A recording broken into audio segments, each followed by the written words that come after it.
Hello, hello. Welcome to today's stream. My name is, I'm going to turn my volume up a little bit. My name is Ariana. I am the co director of the Consent Academy. I accidentally turned off my chat, I think. Um, a Seattle based nonprofit that aims to promote consent as part of everyday life. And today we are going to be talking about uh, consent as usual. And we're going to be talking about making the holidays less stressful. Why is my chat suddenly not showing up? I feel like it's still here. Oh, there it is. Yeah. Okay. So, anybody who's seen these streams a few times, there's been like some lag and latency issues every once in a while. I spent almost the entire day today working on this. And one of the things I had to do was change the resolution. And now everything's smaller. And I lost my chat. Okay, anyway, I'm very happy to be here today. I really hope that all of you are having a wonderful day. I really hope you're all having a great day. And my day was very productive and chill, and I slept late. Thank you for the feedback, Aradan. I really appreciate it. So yeah, I've done a couple of episodes on this. Ash was originally going to join me for this chat, but Ash just got her COVID and flu boosters and is not feeling so hot. So it's supposed to be me. Um, I really hope Ash recovers quickly. I also want to give a very small shout out to a different streamer slash YouTuber, Dom of Dom's Roundtable. Um, I recently joined their Discord. I've watched their videos for a very long time. They do a lot of sort of helpful tip videos for different video games. Totally helped me out when I first started um, playing Elden Ring and just made it past 100,000 subscribers. So I feel really happy for him. But I recently joined his Discord, and it is actually one of the most positive Discords that I've ever been in. I'm part of many, way too many Discords. And yeah, people are just really nice there. And I just wanted to give that a shout out. Similar academic foxholes or Trooper SJP, who also streams, has a really great Discord as well. Just wanted to say those two communities seem really nice. That's totally aside. Today we're going to talk about some boundaries.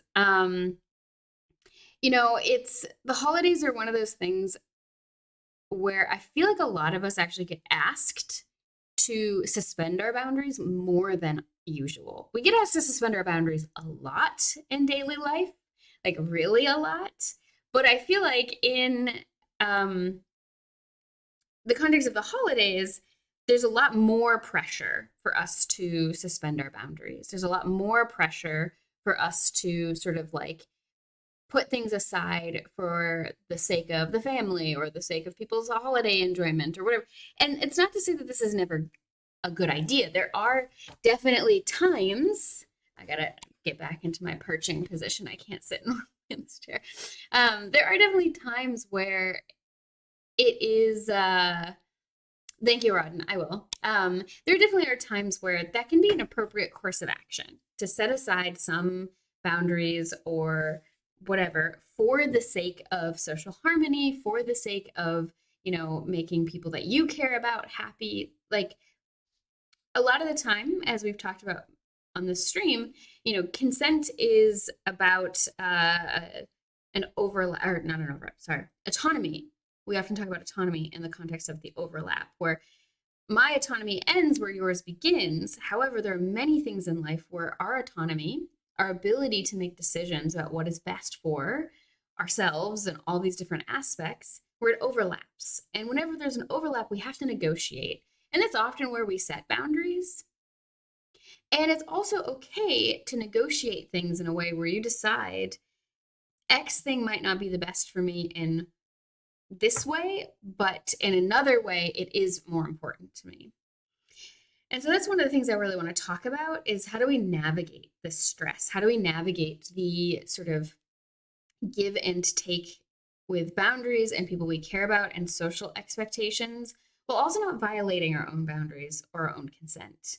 Because we don't want to get into a situation where we feel so like, okay, well, I can just negotiate this, or this isn't that big of a deal about everything, to the point that we don't set boundaries, to the point that it becomes really difficult for things.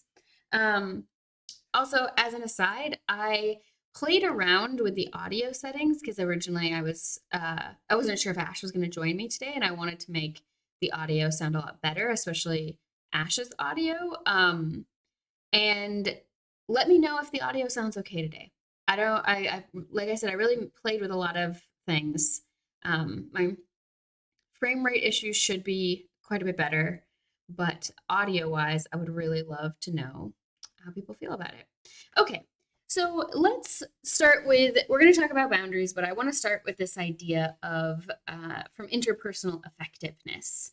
I talked about this on surviving the holidays right before Thanksgiving in more depth. So if you're interested in learning more about it, definitely go back and look at that, or go back and look at the previous video and or stream called Why You Suck at Communication. And these videos will talk a lot about these same things. There's a lot of overlap, but we're going to talk about some new stuff today. But the one review I want to have is that in interpersonal effectiveness, there is this idea that there are really three main goals a person can have in any interpersonal situation. The goals being getting what you want, maintaining the relationship, and maintaining self-respect. Also, yes, I do want to stress, like, most of the time in these videos where I'm like, why you suck at communication, or like, why you have no friends, what I'm often talking about is like, it's probably not your fault. And then there are probably also still spaces where you do have some agency. You do still have some power to, exert your will. And so let's talk about, within the confines of the ways in which structural issues make these things harder, what are the places where we can exert our will and use our agency to create a experience for us that's more consensual for what we want to experience and what we want to have other people experience of us. Okay, so getting what you want, maintaining the relationship, and maintaining self-respect. These are the three main goals that generally people have in interpersonal situations. So what does this mean? Well, most of the time, we don't even have to think about this, because most of the time, these three things are in complete harmony with each other, right? There is no conflict in between them. However, there are going to be times where we have to sacrifice one or two in order to get a different one. So an example would be things like at work. I might want I might have several wants at the same time. I might want to keep my job. I might want to tell my boss off, and I might want to, find a better job. But I also, as part of maintaining my self-respect, don't want to act in a way that's like outside of what I feel like is the proper way to act. And I also don't want to put myself in a really bad position by losing my job. And what that means is I need to work to maintain the relationship that I have with my boss, even though it is fundamentally going to be an unequal relationship because there's an unequal power dynamic there. I want to work to maintain this relationship so that I can get one of the things that I want, which is to keep my job, which is part of maintaining self-respect as well. But I have to let go of the other things I want, which is to, say what I really feel. I may need to sacrifice some aspects of maintaining my self-respect, i.e., like, I don't want people to treat me a certain way. And I might need to say to myself, hey, I don't like the way my boss is treating me, but I'm going to let this slide because maintaining my job and the security and stability that gives me is actually more important at this moment than anything else. So it's kind of a complicated example. Other examples might be like you really get annoyed when your partner like leaves their socks around everywhere as a common complaint, and you want to, tell them to stop doing this, but you also know that it would just likely cause an argument between the two of you that would maybe just create stress in the relationship. And you have to decide what's more important, sort of getting your partner to pick up their socks or maintaining harmony and peace in the relationship. So it's not about a cost benefit analysis exactly. You could think of it that way, but it's more about spending some time to check in with yourself and ask yourself, like, what is the thing that's actually important to me in this situation? What do I want to prioritize? Okay. So that little sort of fast review aside, there are different skills for each of these, different ways you're going to act, right? If your goal is to maintain your self-respect versus maintain the relationship, you're probably going to approach things a lot different. If the goal is to maintain self-respect, you're probably going to be a lot more focused on things like your boundaries and your sense of consent. How do you feel comfortable with what's happening in this situation? And if not, why? I'm going to move my camera over. It looks kind of weird not being lined up with the text. Anyway, sorry, I got distracted. And if your goal is if you have a third goal, like to get what you want, you're also going to behave very differently. Now, when I don't misunderstand the idea of getting what you want as like, I'm going to use these tools for manipulation. The tools in interpersonal effectiveness, which can also be called things like nonviolent communication, is actually to just reduce the risk that the other person is going to get defensive or really misunderstand you. And to make people feel more safe to actually listen to what you're asking for, whether it's you're asking, can we sit down and have a conversation together about something, or can you give me something or do something for me? There's all different types of things you can ask for. And so these skills really encourage us to act in different ways depending on what our priority is. But I want to talk today about what if our priority is to just survive the holidays, just get through it as unscathed as possible to avoid creating drama, but also not be walked all over, right? And one of the things I think a common stress is, for example, which family members are you going to visit during the holidays? Who do you give gifts to or not give gifts to? Even if you don't celebrate Christmas or Hanukkah or any of the other like 34 religious holidays that take place between November and January, it's still a season where a lot of people have time off, and a lot of people have this expectation of seeing family, seeing friends, doing very social things indoors together. An example of how this might be tricky right now is like there is still COVID, like, and the flu and RSV all going around. And a lot of people have gotten to the point where they feel like, you know what, I sort of did COVID precautions for 2 years or almost 3 years at this point. And is it almost 3 years? I don't remember. Um, I've done COVID precautions. I'm so burnt out on it. I just need to live my life, consequences come what may, or I'm totally boosted, got the bivalent. I feel like I'm safe. These are valid. Like, people are going to make the choices that they feel most comfortable with. For me, with my health problems, like I specifically have heart issues. Hi, Davanch. I don't like to take those risks because I don't want to risk my heart getting damaged. And there can be a real conflict between the different desires that we have at the same time. And especially if people you're interacting with, especially people who are your family or close friends, have different value systems, there can be a lot of conflict as well. So that's one of the things we're really going to talk about today. In the last Tuesday stream, I think it was, I miss masks too, Krellin. I like really do. Part of me, okay, as just an aside, part of me really wishes that I could go back in time to when everyone was masking and actually maybe do some things that were slightly social now and then. Because now that everybody's vaccinated, or not everybody, but a lot of people are vaccinated and we have more treatment for things, if everyone were also still testing and masking, I would feel a lot more comfortable being social. But now that, I have friends who want to invite me to see them, and then I see that they're going to these like huge parties indoors with a bunch of people unmasked, and I'm kind of like, I'm sorry, like I really appreciate this friendship. Like this is one of those questions of maintaining the relationship or maintaining my sort of self-respect. Do I want to risk this health outcome? I can't know how COVID will affect me, and I can't know if I'll get COVID in order to maintain that relationship. There are other ways to do it. You can go with the third of trying to ask for something, which is to say, like, please don't give up on me as a friend.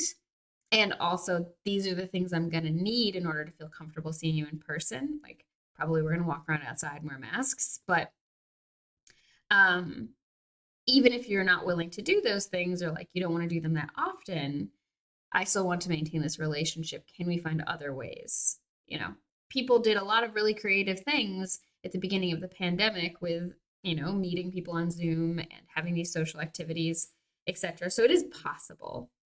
Aradin, you said too many people have decided that COVID is over because they don't want to have to deal with it anymore. I mean, it's true. And it means though that a lot of us are also facing a lot of pressure. Oh, hello. Thank you for the new follow. And thank you for the deletion of the spam message.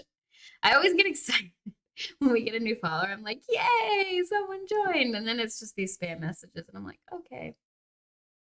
Anyway, so this is a great example of we can feel different pressures on us, and we're going to have to pick what things we want to prioritize. And again, let's imagine we go into the holidays, we go to visit our family members for any number of these holidays, and we just want to get through it.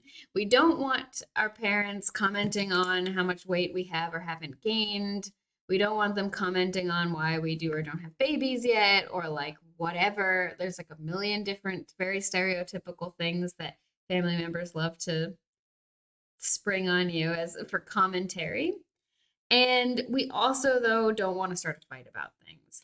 We also want to, you know, have some pleasant experiences during this whole process.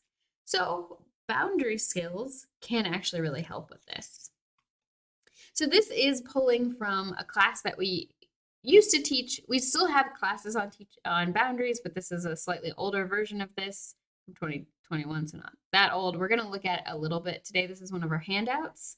And if you're ever interested in checking out our classes, we do have a lot of classes, especially coming up this next year. I think it's under the word class. Yes, the 2023 calendar is there. Check it out. We get a lot of good stuff coming up, including a lot of support and discussion groups. Okay, boundaries. So let's review a little bit of what a boundary is. Or let's actually, I want to start with this. What is our understanding of consent? What is Consent Academy's sort of perspective on consent? So we view consent not as exactly the way a lot of people define it, as like permission to do something, but a voluntary agreement between people that's made without coercion, between people with decision-making capacity, knowledge, understanding, and autonomy. So we really believe that consent covers all forms of interaction. It creates a space where the safety and agency of all parties is honored, using communication and negotiation to craft informed boundaries. We believe it's part of everyday life and present in all forms of human interaction, not just sex. We believe consent can be explicit and implicit, and we believe that both are dependent on the capacity of parties involved, the context of the situation, and can be revoked at any time. It is a process of constant and collaborative discovery. So it's really not about perfect pre-planning. It can help, and you should plan and pre-negotiate and pre-discuss consent as much as you possibly can. But over the course of any interaction, even one that people have consented to, there's still going to be things that come up that are going to be surprising. I think I gave the example a few weeks ago of like you negotiate or both of you consent to have sex with each other, two people, and the person you're having sex with keeps saying the word yep instead of yes or oh yes or any of the other very common things. And it gives you a weird feeling and you want to stop. Like, that's a very low stakes thing. It's not, for a lot of people, it just kind of be weird and you move on, but you might be like, yeah, this is taking me out of the mood for this. You're going to need to have a constant process of checking in with each other. Um, yeah, Rodden, that X and Y are married. When do you think you might find someone? It's so common. It's just, this is one of those things where it's, I think, often useful to, this is the consent nerd in me, but have a code of conduct for how people behave at your parties. And a process for how do you deal with this, which is not to say that like it has to become super formalized, but just, say if you're going to come to my holiday party, do not comment on other people's bodies, especially their body weight. Do not comment on, their marital status, especially implying that there's something wrong with it. Don't do these sorts of things. If you do that, I'm going to, tell you to go home. Don't spoil people's fun. I often like to set that kind of expectation at parties that I host, which is just like, yes, you're welcome. Yes, you're welcome to bring people. But also, if you do these kinds of things, expect pushback, maybe being asked to leave. Um, because things still go wrong. But like, even in groups of friends that have known each other for a very long time, things can still go wrong. And if you never have a actual like open discussion about what are we going to do if somebody crosses a line, um, and you're afraid of actually interacting with those ideas, especially interacting with any kind of line, um, it's makes it a lot harder. Dave Anchi said, my family can't complain about me being fat this year because I've lost some weight, and no point given for them to complain this year. So I am excited as to what they bring up this year. Yeah, it's rough. It's rough. My dad will comment. I set a hard line with my dad many years ago, and I was like, just, you can no longer comment on my body weight. Like, it's not good for me, and it's not going to encourage me to lose weight. It just makes me feel bad. And he thankfully listened because I was just like, no, for serious. Like, if you want me to come home for Christmas this year, you have to promise to me that you are not going to comment on my body weight. Like, you can drag me for whatever else you want, just not this. And he thankfully listened. But my dad feels a little bit like it's unfair because he loves to tell this story about how he hadn't seen his parents in many, many years. And his parents get out of the car, and the first thing that my grandmother says to my grandfather upon seeing my father is, "Oh, look, Larry, he's fat too." And how that like really hurt my dad's feelings because yeah, of course, it would hurt your feelings if you haven't seen your mother in years and that's the first thing she says, like rough. But yeah, that's also something that's technically, I think, could follow under people wanting to have what's called a corrective experience, where if my dad had that pain, you know, logically you would think that would then motivate him to not make those kinds of comments.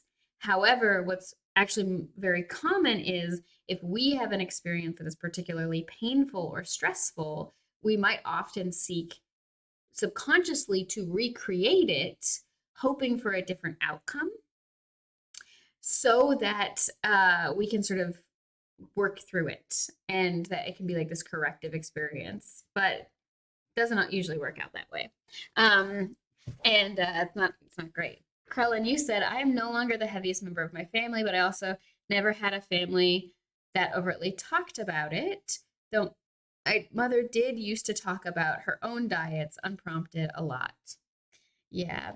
That's also, I think, pretty common, especially people who feel any sort of anxiety around their body weight, is to talk a lot about the things they do and don't eat and like what new thing they're trying or why they can't have something.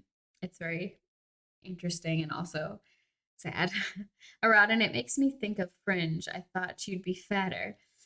Yeah, I mean, people feel really entitled to be able to just comment on each other's body. It's very non-consensual, right?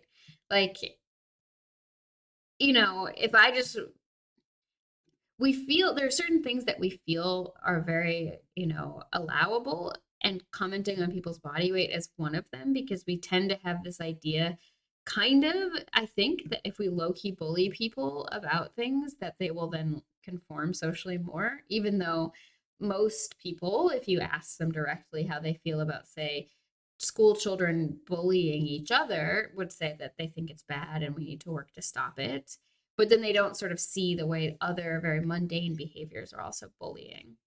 Um, and it's very interesting to see what the lines are. Like, people feel very comfortable commenting on someone's body weight, but there are other things that I think would make people really uncomfortable really quickly. Hi, Jan.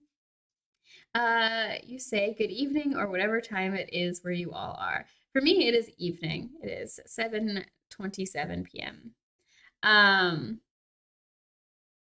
So then, what else do we think about consent?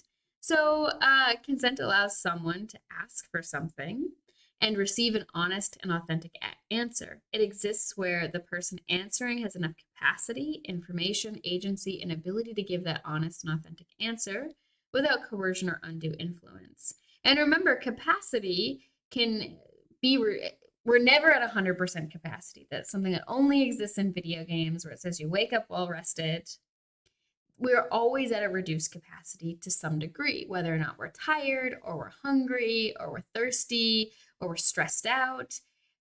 But one of the things that can come up a lot around the holidays is we might feel guilty. We might feel guilty for not being happy. First of all, I think that's a very common one. For a lot of people, we can feel very guilty because it's supposed to be the most magical time of the year. It's supposed to be this time where everything is beautiful and wonderful and nothing ever goes wrong. And for a lot of us, that's definitely not that way. And so it can be really, really capacity reducing, feeling really guilty. Strong emotions can negatively impact capacity. Um, and Yeah. And then the other thing here is information. And information includes, like, is the person giving all the information? Are people being forthcoming? Have enough questions been asked and answered? But also, does the person who's getting the information actually understand it? We talked about this, I think, more last Tuesday.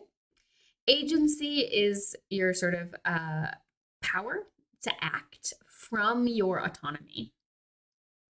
And coercion or undue influence is very, very important to think about. But even without trying to be coercive, we can negatively influence people. And this is one of those other places where it's really important to mention that we all affirm and violate consent every day in many small ways. When we think about consent going wrong, people often jump immediately to, like, the worst possible things that can ever happen to somebody.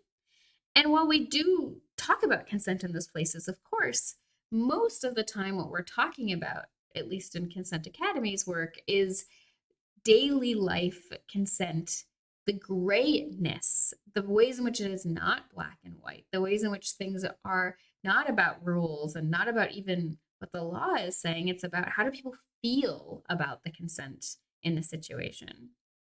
Remember, the etymology of the word consent is literally with and feeling. And so that means to feel together or to feel with. And so it's about feelings and sensations, not about thoughts, logic, rules, etc.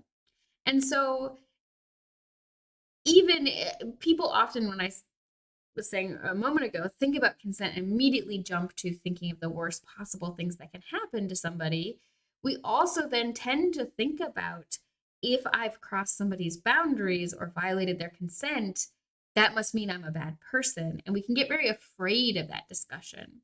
But it's definitely not what we're saying. First of all, I don't believe there's any such thing as a good or bad people. I just think there are people who do good and bad things, and some people do a lot of bad things, and some people do a lot of good things. And Sometimes people do a lot of both. Most of us do many very not good or bad things every day. Okay, so then why I bring this up is because I don't want this to feel like a scary topic for people. It's very, very, very mundane to affirm and or violate someone's consent and to have your consent affirmed or violated. We do it many different ways every single day. And it's okay. It's about discovery. Um, Jan, you said, oh, well, I just watched the first episode of Fringe with my dad. Yes, Walter says that and explains after that that Peter was chubby when he was younger. Interesting. I watched Fringe a million years ago and I really don't remember it very well. David, you said, whenever people comment on my body, I would be like, can you imagine me this charming in any other form but what I already am? Nice. I think it's nice to have a good comeback to certain things. It makes me so bummed the way people comment on people's bodies. I think that also because of just like societal fat phobia in the world, we really feel very justified to comment on people's body weight. And it makes me very sad. Yeah. Um, I took a workshop this past summer at a festival that I was teaching at, and the workshop was literally called Sensing Fat Tissue. And the organizer of the workshop really explained that the point of it was not about, your relationship to your body fat. It was not about, in the sense of like, how do you feel about having body fat at all? And it wasn't a class or a workshop meant to like help you get over your internalized fat phobia or anything like that. It was more just like connecting sensorily to our fat tissue and like recognizing that like the inside your fingers, for example, this is fat in here. Like this, what's padding in here is a type of fat tissue. And that like you literally the sensation of pressure that you experience there is mediated through fat. And so like you need fat to not only be able to like hold things, but to be able to feel a lot of stuff, or that like your eyeball inside here is completely encased in fat and it is what supports your eye. And we were encouraged to have these like different experiences of our fat tissue. I found it really lovely. I have a lot of thoughts and feelings about fat cells as an evolutionary sort of advantage. Like human beings, we are able to sort of kilogram for kilogram store more body fat than pretty much any other mammal on the planet. A very fat version of most mammals would still be pretty skinny compared to a thin or skinny human because we just have so much fat tissue and it's a huge evolutionary advantage. And there's a really great short documentary on YouTube called The History of Fat and Why We Hate It. And it really goes into just like the absolute advantage that our ability to store fat has given us. So I have a lot of positive, I like really appreciate fat cells and the amazing things that they do for us. And that is a tangent. Anyway, okay, so continuing, honoring autonomy, the right each person has to do and say what happens to their own body, mind, spirit, but also information and story is a defining feature of consent. Krellin, you said it's a part of our super endurance. Not enough hay is made of humanity's resilience. Yeah. I mean, just you're absolutely right. Like it is the thing that has given us one, the ability to be pursuit predators, which is what we are. We're not ambush predators. We're not like strength predators. Our sort of like ecological niche is that we would chase an animal down until it died of exhaustion. Usually, like an ambush predator is like a cat, which is something that can run pretty fast. Like the average house cat can outrun Usain Bolt. Like they can just run so much faster than us, but they don't have very much endurance and they can't run for very long.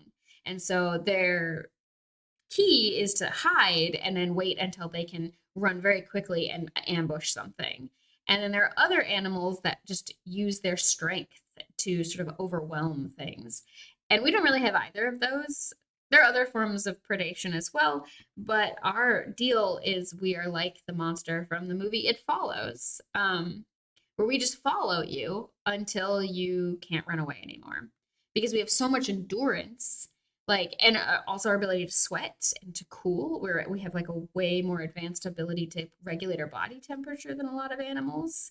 Horses, for example, cannot, while they can run much faster than us, cannot run for as long as we can without dying. They will just overheat and die.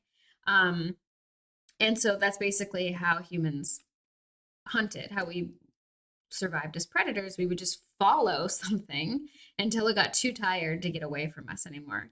It's uh it's true also, yeah, and you're absolutely right. It's still in some parts of the world we do this. Um oh, I see, maybe you're replying to Aradin. But yes, it is fat is basically what allowed us to do this. Fat is basically the thing that gave us the ability to chase down that gazelle until it was too tired to keep moving.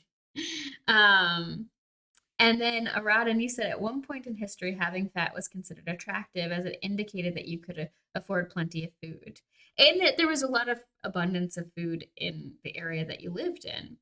Beauty standards are a whole other thing to talk about, where like they've changed so often. And, like right now, having, really big lips, especially these really pouty lips, is considered, the epitome of beauty. And I do find the irony in how many Black people I knew growing up who were made fun of because of having big lips, and now I see those same people on social media who like made fun of people for having big lips with like the largest lip injection implant, whatever. Um, there's definitely that phrase that everybody wants to be Black until it's time to actually be Black. And I think that's very relevant here. But yeah, it's the same with how I feel about the cat eye lifts that people are getting, because I got made fun of so much as a kid for what my eyes look like, being mixed race. And people would like pull their eyes at me and they would say, like, ask me if I could see well because my eyes don't open that big. And now all these people want these like cat eye lifts. And I'm just like, okay, cool. Um, what I really want to have happen though is for big foreheads to become all the rage, because I have a huge forehead. Like you can't really see it because I dye my hair darker. But I have like the most incredible widow's peak that goes to like here, and I have a pretty big forehead. I dig it. I think it looks nice on my head, but I also got made fun of for that. And I think it would be very funny if people all started getting like hairline, like IPL to like raise their hairlines and stuff. But that's what highbrow, for example, the term highbrow means that something is sort of like classy and sophisticated, literally came from people who would pluck their hairlines to be like back here. For a lot of European history, that was considered to be very, very beautiful. Um, yeah, my forehead. I do think I like my forehead. I think it's very fun to have a large forehead. I used to be really embarrassed of it and like try to hide it all the time. And now I'm just like, oh, it's great. It gives me so much space to make facial expressions. Mostly it really helps highlight how often I scowl at people. um, and okay. So, Carlin, you said we also heal better than most other animals, though a large part of that is being smart enough to stop picking at the wounds. Yeah, absolutely. Though it's one thing that's very interesting. It's very instinctual, even in humans, for us when we get an injury to want to put it in our mouth. Um, and animals lick their wounds because saliva often contains something to help stop bleeding in it, like a coagulant. And so licking your wounds is very instinct. So that's why we often like want to put, if we like cut our finger, we feel the instinct to put it into our mouth. It's not actually a good idea. Oh, hi, Peach Poacher. Welcome. Um, and I did not actually watch that much of the World Cup. I watched some highlights. They're very fun. Um, I'm just impressed by everybody's talent. I wish I liked sports more than I do. I like try really hard to enjoy sports because I want to be able to like go to the cafe or the bar and just be with the crowd of people and everyone be so excited like watching it. And I've tried, it just doesn't, unfortunately. Like I do genuinely wish I enjoyed sports. um okay, and Dave Anshu said one of my family's businesses is of wigs and hair transplant, and people do forehead extension and changing their natural hairline. Yeah, I'm not surprised at all about that.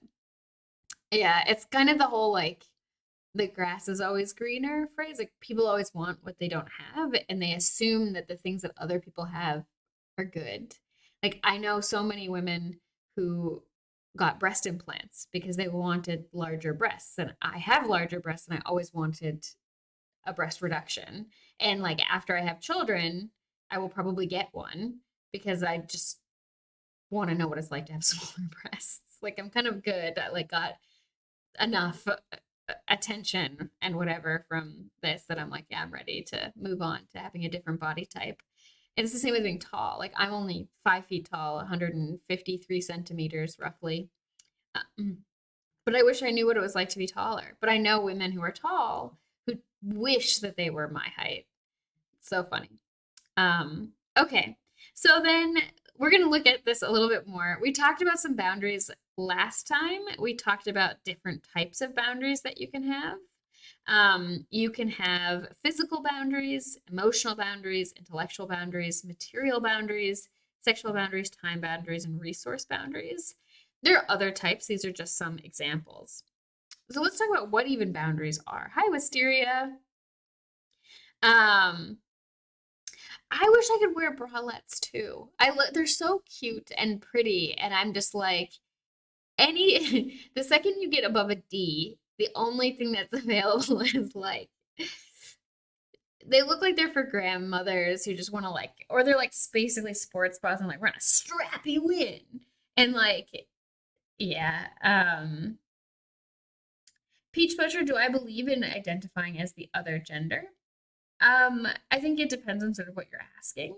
My gender identity is very much, I don't know, like I am AFAB. I mean, I was assigned female at birth, and um, but in terms of any kind of internal sense of my own gender, there's nothing there. It's like asking me to imagine a new color. If I woke up and I were a man tomorrow, I would not care. I would probably be a little annoyed because I'd have to buy probably different size clothing, but for me, it's I don't have any internal sense of it. Personality wise, people often tell me I'm like a dude. I get told that a lot in my life that I talk and act a lot like a dude. And I definitely relate very much, very deeply to dudes. Probably the most feminine thing about me is that I wear makeup, if that's feminine. It depends on the culture and it depends on the time period in history. But yeah, for me personally, I definitely think that a lot of it is just ways that we get socialized being brought up. Um,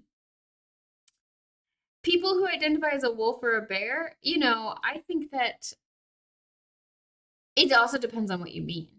Because throughout all of human history, there have been people who act as shamans, and in many cultural traditions, shamanic practices include a sort of ritualistic transformation into a sort of embodiment of a certain type of animal. Um, for me, I have heard of gender apathetic. I use the word gray gender because I'm kind of just like, if like again, if I woke up and I were a man tomorrow, I would be completely fine with that. I would just be like, okay, cool.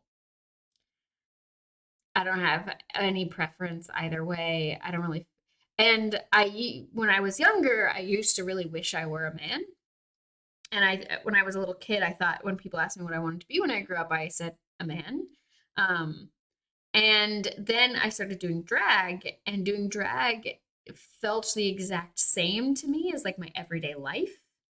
Um, and I realize that's where I kind of realized, oh, I don't really have a sense of gender. It all kind of feels like a performance. Um, Peach Poacher, you're saying I'm talking about people from first world countries out of nowhere identify themselves as animals. Yeah, I've never really met anybody who's like that, and I've seen random things about it on the internet, but I don't really go with a lot of that because a lot of the time it's just very sensationalized clickbait, playing up things that I think are probably not as significant as they seem. But my assumption there, if there are people who are trying to say, I know that there's like a GIF where someone says, like, on every level except physical, I am a cat or a wolf or something. And it's like from this old Vice TV show that was on there like 20 years ago. And I think most of the time, I one think Disney has a lot of responsibility there. There's a lot of anthropomorphized animals that were very influential on a lot of us as children. I think that's also why there are more furries. I think that the Lion King and the Fox Robin Hood really influenced a lot of people. I am not personally a furry, but I am very much a furry sympathizer where I'm like, I am happy that people who enjoy these things have a community with which they can enjoy these things. And generally speaking, I don't yuck anybody's yum either. Like, furry isn't necessarily anything to do with sexuality. It is for some people, but I think for a lot of people it's not. Um, but yeah, generally speaking, I just the diversity. I had in the psych department, I had to take a lot of classes on human sexuality. None of it surprises me. Um, and there are very few things that will give me an ick feeling. There are some things where if I have to interact with even the idea of certain um, fetishes or paraphilias, I will get the kind of like, ooh, feeling. But for the most part, I just don't really worry about it. With the people who wake up and they say that they're like an owlkin or like a wolfkin, I like saw that on Tumblr a million years ago. I essentially think that that is a type of bid for friendship and connection. I think that it's a lot of the time it's people who are um, feel very much like they don't belong in the world because they, in many ways, don't. They probably don't have a lot of friends. They're probably very isolated, probably don't have many social skills, though some of them might. Um, and I think that this pervasive feeling of like, I don't belong in this world, I'm not like other people, I don't understand other people, is very real. It's very, very relatable. And I think sometimes the way people sort of work through it is to want to go into nicher and nicher subcultures because I think some people feel like if I get involved in this really niche subculture, I will not only find my identity and my belonging, but I will also find an immediate built in community. And I think this comes back to stuff we talked about on our Tuesday streams many, many months ago with the book Surviving the Future. I'll just bring it up so you all can. Surviving the Future. As you can see, I've got it bookmarked, or maybe you can't see. Surviving the Future is one of my absolute favorite books, and it's Culture, Carnival, and Capital in the Aftermath of the Market Economy. And this book talks a lot about uh, tools of social belonging and ways in which we need social belonging, and the way that in the contemporary society, a lot of the traditional pathways we had towards social belonging are gone. And that leaves a lot of people feeling lost and feeling like they don't have, um, feeling like they don't have a place that they belong and feeling like there's not anything that connects them to other people. Um, I also agree with you, Wisteria, that I do also suspect that there is a lot of overlap with autism and neurodiversity and identifying with animals. Peach Poacher, I think that I do believe that trans women are women and trans men are men. I think that if a cis man wants to prey on people who are vulnerable, if they're that kind of person, I don't think they need the sort of excuse. I think they just will. Like, I know people who have been assaulted in public restrooms before, but it was never by a trans person. It was just a cis man just followed them in. And because it was late at night and they were alone and it was like in their hostel or whatever, like these things happen. Um, and I think that if somebody wants to hurt other people, which is a very rare kind of person, like the vast majority of these sorts of uh, traumas happen actually between people who know each other and not usually random strangers, including, kidnapping and harming of children is almost always someone close to the family. And most, abuse of children happens from close relatives. Um, and so I think the idea of like a random stranger following you into the bathroom under the guise of pretending to be transgender is so incredibly rare that if we looked at it statistically, it would barely even register when there are a lot of things that really do happen every day that are very, very common that we kind of don't talk about at all or pay attention to. Um, and so I think it ends up being one of those things that has become this like culture war touchstone, just by people who want to sell you advertisements on stuff. So you click on their things or you watch their whatever because it gets people riled up and they get angry about it and they think that something is, weird and there's like a clear narrative and there's a bad guy that I can be mad at. When like most of the time people just go into the bathroom because they need to pee and they want to be left alone. Um yeah. Anyway, um Krellin, you said making your way in the world today takes everything you've got. Taking a break from all your worries sure would help a lot. Wouldn't you like to get away? Um, Krellin, you said cis men who want free reign to abuse women join the police. Yes. And it's yeah. Yeah, 40% of all cops. 40% of all cops. Um, if you don't know what it means, just Google it. So anyway, in this book, Surviving the Future, which we talked about a long time ago, we looked at uh, traditional pathways towards cultural identity, community identity making, senses of belonging, senses of place. And because most of those systems that we used to have broken down and have been replaced mostly by consumer capitalism, a lot of people feel like they don't have an identity outside of the things that they buy and the ways they spend money. And I think that also encourages a lot of people to develop new culture. People becoming like owlkin or wolfkin, I don't think that's going to be a thing that sticks around.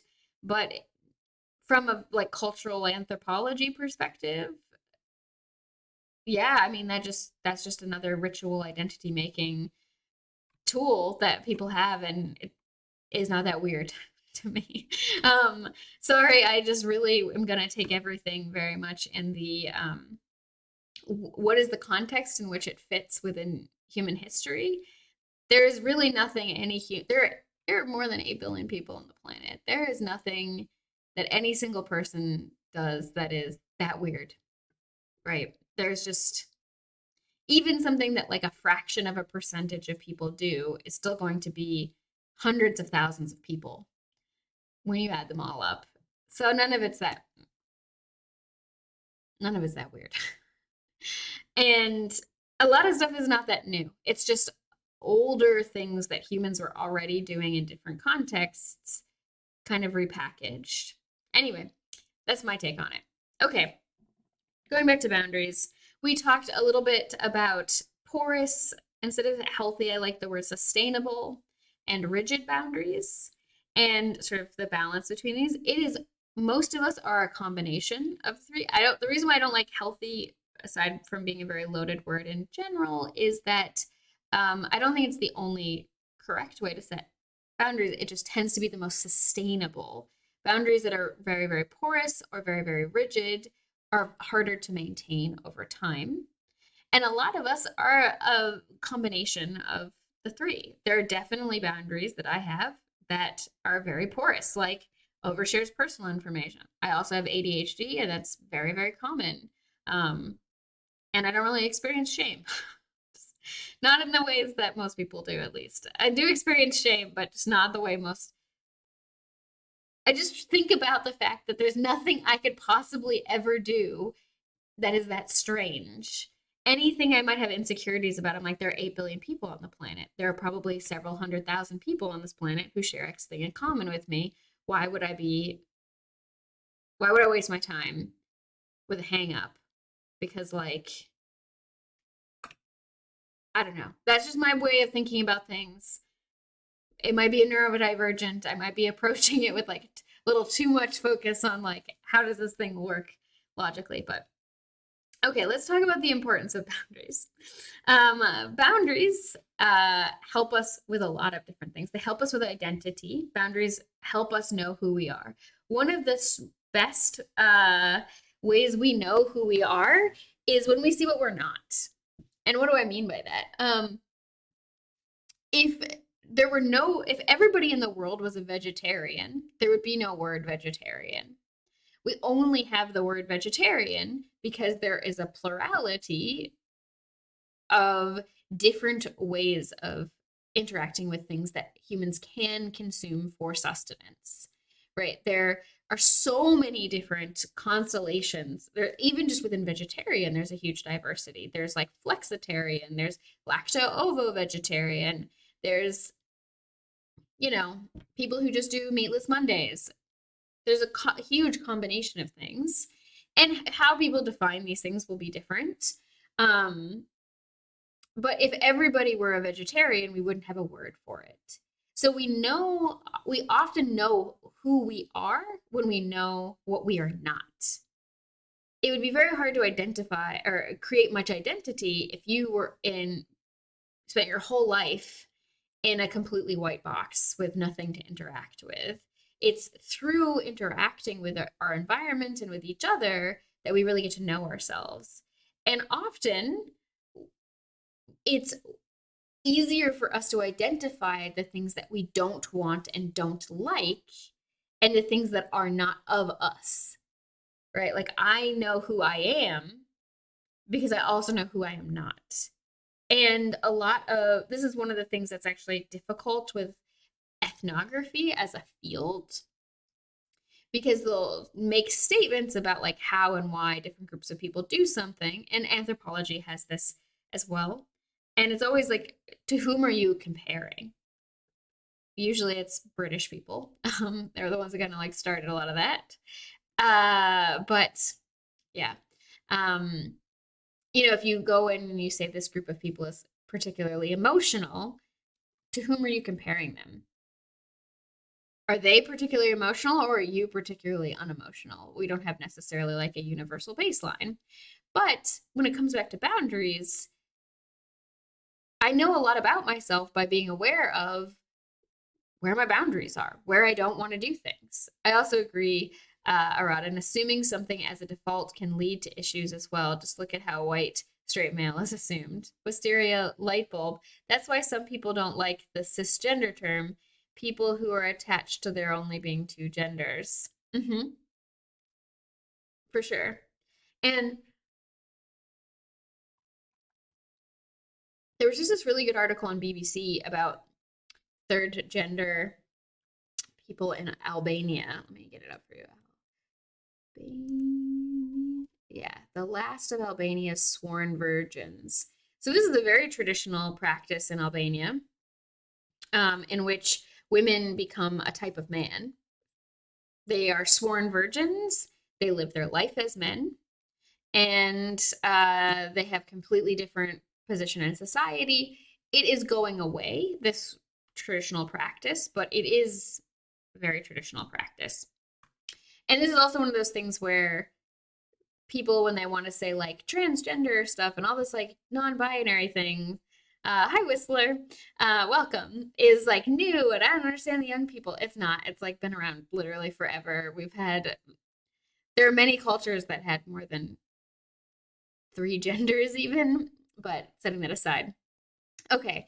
Boundaries also helped us with safety. They provide both real security and an emotional sense of safety. This is also one of those things that's really important to know when it comes to consent, is that if someone doesn't feel that they can say no to something, they can't actually give an honest answer. So even if you're asking someone for something and you think they can say no to me and it's okay, if they don't actually feel that inside, if they don't actually feel like it is okay for me to say no to this person about this thing, it's not going to be as genuine of an answer. Now, it doesn't necessarily mean that it's not consensual because they may be genuinely wanting to say yes, but the more we can make it safe for people to give honest and genuine answers, the more honest and genuine answers we will get. Structure. Boundaries help create structure and consistency. Warning. Boundaries help tell us when something has gone wrong. Understanding. Boundaries give us a way to know the world and the people around us. And connection. Boundaries strengthen bonds with the people around us. This is one of those things that people can often feel afraid of with boundaries. They can think, if I set a boundary, does that just like distance me from these other people? But they actually make relationships, any kind of connection, more sustainable. Right? If I have a friend who I never set boundaries with, and like every time they come to my house, they create a huge mess and they break something and they like, really disrupt everything and it's very stressful for me. And then after spending time with them, like even though I really appreciate them and maybe really, like having them in my life, I have to do all this damage control afterwards. There will come a point in time where that relationship is no longer really sustainable for me. I will no longer thank you, Krellin, for that information. I didn't actually know that.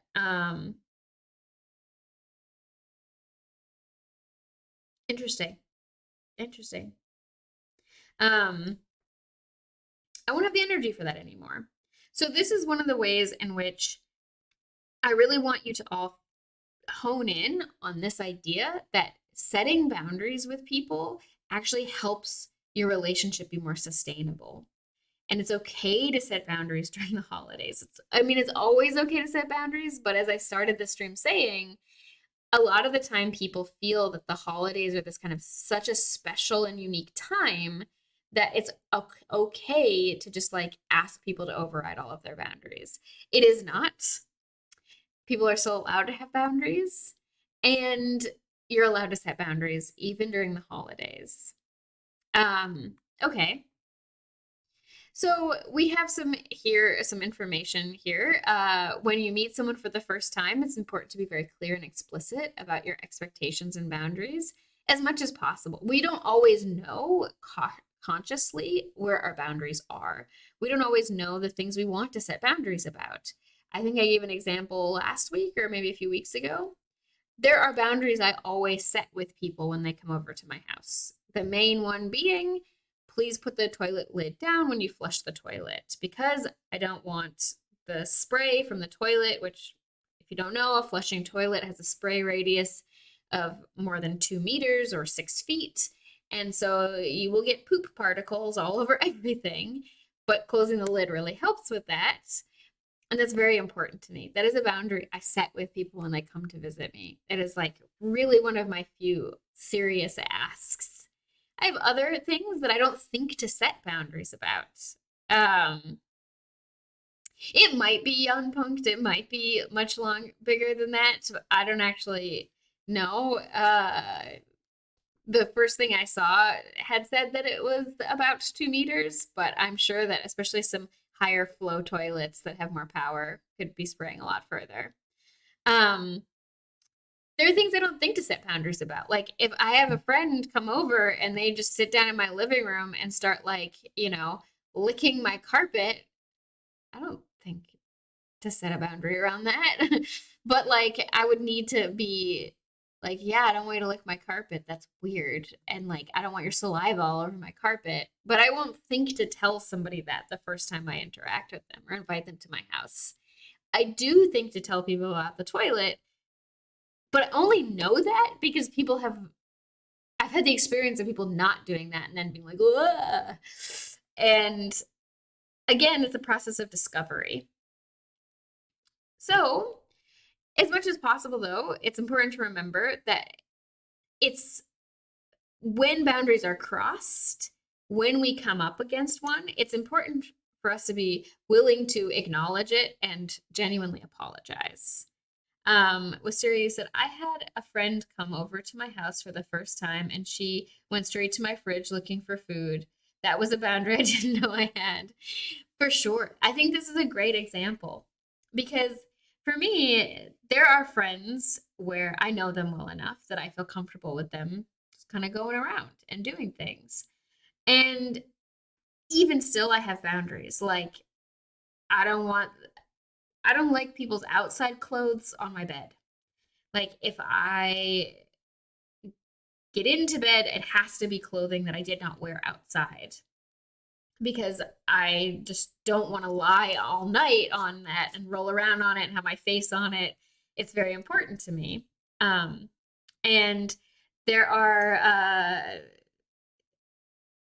yeah, there are so many. I'm just thinking about your friend coming in and doing that. And that comes back really well to this idea of consent frameworks. Like we tend to walk around with default consent frameworks. It's a sort of default map of what is and isn't okay to do with people. And we tend to have one for lots of different types of people. Like we have what is and isn't normal to do with a complete stranger or somebody who's the first time you're gone to their house or like a family member or your best friend.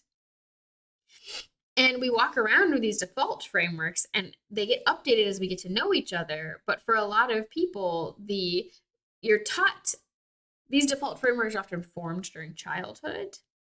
Some get formed later if you don't really have much interaction with it, like, first dates or something in childhood. But yeah, usually we're taught really young, like you don't just go over someone's house and like rifle through their food. You have to get to know them more and like be invited to do that. Um, yeah. So this is something that seems like a pretty simple concept, but it does get people into trouble all the time, right? Like this person had as their default consent framework that when you go over to someone's house, you can just go into their fridge and look for food. And yeah. Um, Well, childhood, more like teenage years, sometimes teenage. Yeah, like that's what I'm saying. You wouldn't really likely get this experience as a child. So you're not going to likely have your consent frameworks too set, though we do pick up on a lot of the norms by watching our caregivers, like our parents or anyone else who's caring for us, and how they interact with each other. So we do get some of it set as children. Um, yeah.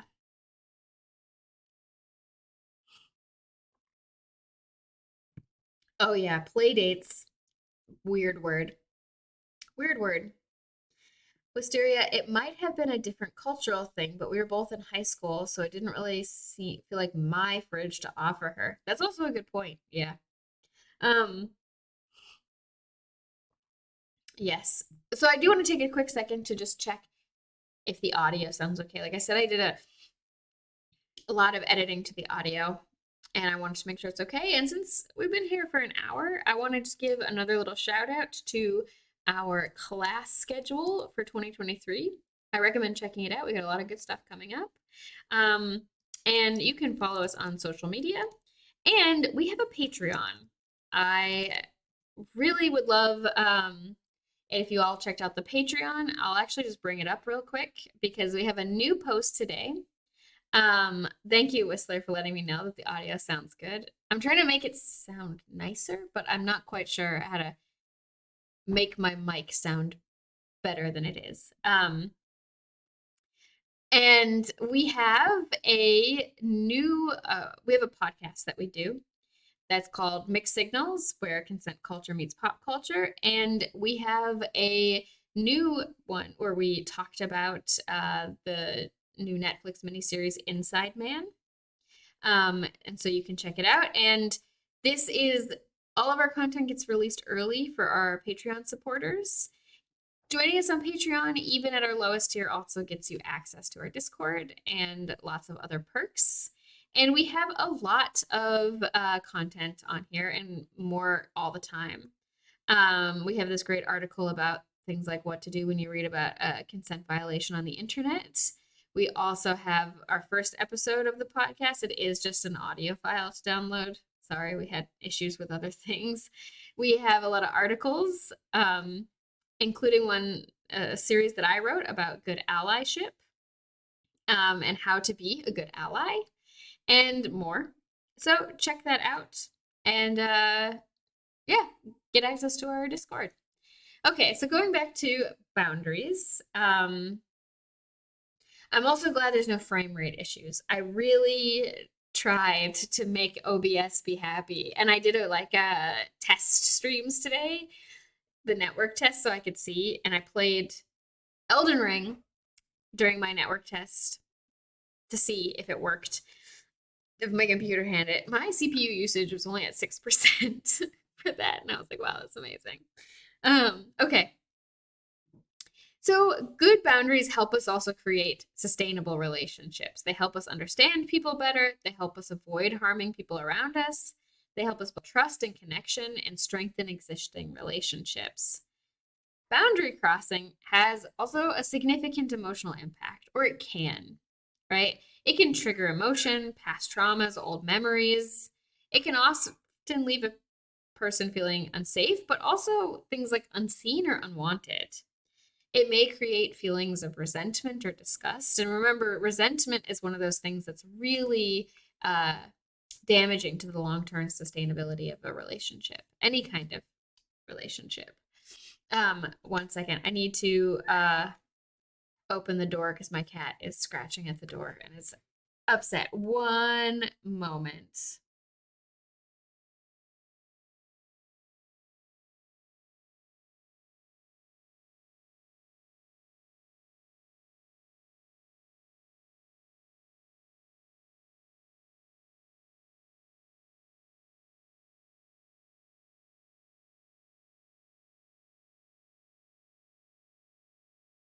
Okay, I'm back.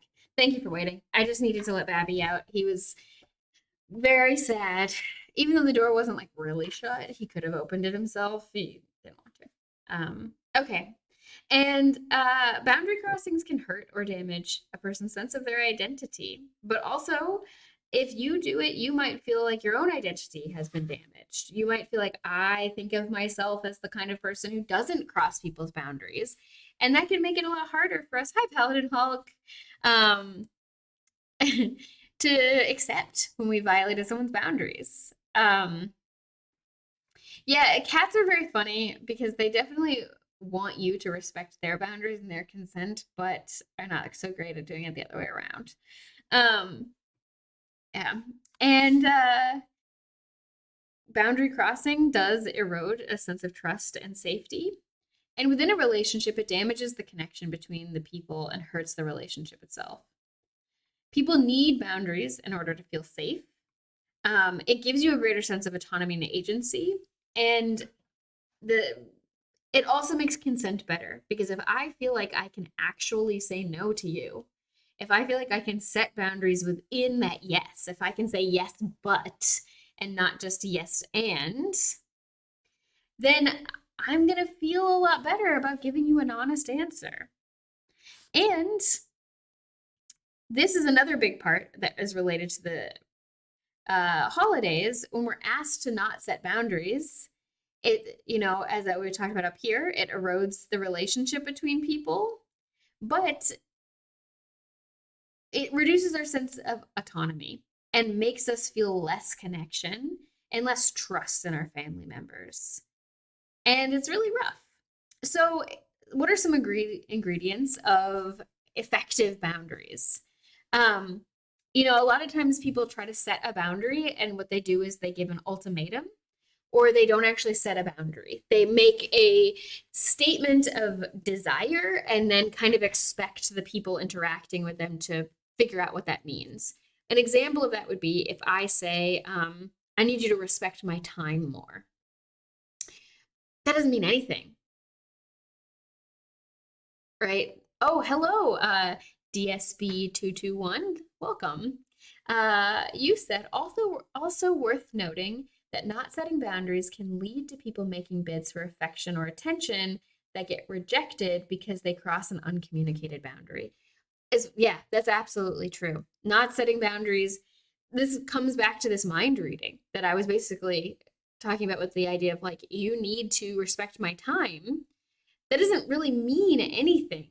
It does to the person who says it, but in terms of like communication theory, it breaks down as soon as it leaves the person who's saying it because it has meaning, real like communicative meaning for the person who's saying it, but for the person receiving it, it doesn't. It only allows them to infer things. So, what a boundary would look like in that space is I need my time to be respected, so I'm ending this meeting after 1 hour. I've started doing this, working on it with like, if people are late for coming to meetings with me, I used to just like sit around and like wait on Zoom, and I would send people an email, like 15 minutes after being late and just be like, hey, whatever. Now I've started saying, I can wait 15 more minutes and then afterwards we're going to have to reschedule. Even if I don't actually have something I have to do right after that. Even if I could meet with them, it's about wanting to feel respected and like not wanting to just waste my time sitting there not knowing if someone's going to come. I'm focusing there on maintaining my self-respect rather than some other things, right? Maintaining, because remember in interpersonal effectiveness, there's maintaining self-respect, maintaining the relationship, and getting what you want. It's the three main goals that we can have in any interpersonal situation. And it's very important for us to be very clear when we set boundaries, because if I don't set boundaries around things, if I keep things really ambiguous, that means that on some level, I kind of expect the people around me to mind read. So, as DSB brought up, if I have a boundary around, I have a great example. I teach a lot in workshops in the sort of sex positive and kink communities. They're not the only places where we teach, of course, but there's one place where we teach a lot. And I go to these festivals, especially in the summer, to teach about consent. I like to teach this class series called Consensual Seduction because a lot of times people hear those two words together and think, whoa, how does that go together? Really gets people in. It's a very fun class to teach. And I teach people basically how to be better at flirting, which is also something that I really like to teach people. But because most of the people attending those kinds of events are non-monogamous, polyamorous, swingers, whatever, there can be a big assumption that I am as well. And if I'm not clear with people, hey, I'm married and monogamous, that can lead to confusion because people will walk around with this default assumption that I am also non-monogamous. Now, there have been times in my life where I have learned a lot from polyamory theory. There's a lot of good things that I've taken away there. People sometimes look at the fact that I have really close friends, including close friends who are men, and assume that that must mean that I'm polyamorous. I am not. And I try to be clear with people because I have had people who assumed that we were basically developing especially a lot of people who like to practice relationship anarchy. They like this very like fluid, relationships can kind of take any form. And I've had people I've been close to who thought that we were sort of developing a romantic relationship. And me have to say, like, I could have a romantic friendship with you, which is a thing. It used to be a very common idea, like up until the early 1900s. But yeah, people can get really confused and make bids for connection that I have to shut down. And if I was not the kind of person who felt comfortable with shutting down a bit for, like, say, sexual attention, that could make consent a lot trickier because I'm going to feel afraid to say no to this person. So being able to do it is really helpful.